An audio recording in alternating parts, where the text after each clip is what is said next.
नमस्कार, मी पत्रकार अमृत जांभरे. शिवश्री न्यूज मध्ये तुमच्या सगळ्यांचं सहर्ष असं स्वागत. आज आपण आहोत वाडेगाव गावामध्ये. आज आपल्या गावचा 34वा सप्ताह आहे. तर या सप्त्याबद्दल आपल्याला थोडीशी माहिती घ्यायची. तर तत्पूर्वी आज काल्याच्या कीर्तनासाठी जे महाराज उपलब्ध या ठिकाणी होते त्यांना विचारूयात, काय अनुभव आहे तुमचा आजचा?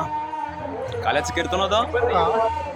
गेल्या 7 दिवसापासून इथली आयोजन समिती, वारकरी शिक्षण संस्थेचे विद्यार्थी, वारकरी महामंडळाचे आदरणीय जिल्हाध्यक्ष, संपूर्ण परिवारासहित आमच्या वारकरी संप्रदायाच्या संपूर्ण परिवारासहित उपस्थित आहे. देव देश धर्माचं, भारतीय संस्कार आणि संस्कृती जपण्याचं कार्य या गावातून होत आहे. या गावाला माझ्या अनेक अनेक शुभेच्छा. धन्यवाद महाराज. तर आता हा जो 34वा सप्ताह आपला, याबद्दल आपले माजी सरपंच संतोष शेळके हे थोडीशी माहिती देतील की गावचा इतिहासामध्ये काय चाललं होतं बाबा ह्या 34 वर्षामध्ये.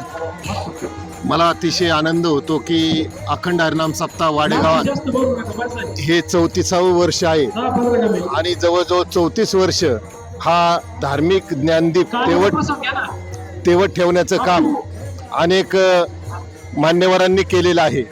हा सप्ताह ज्यांच्या प्रेरणेतून सुरू झाला ते हरिभक्तपरायण निवृत्ती महाराज इथापे कोंडे गावणकर आणि कैलासवासी हरिभक्तपरायण नाना महाराज वनकुटेकर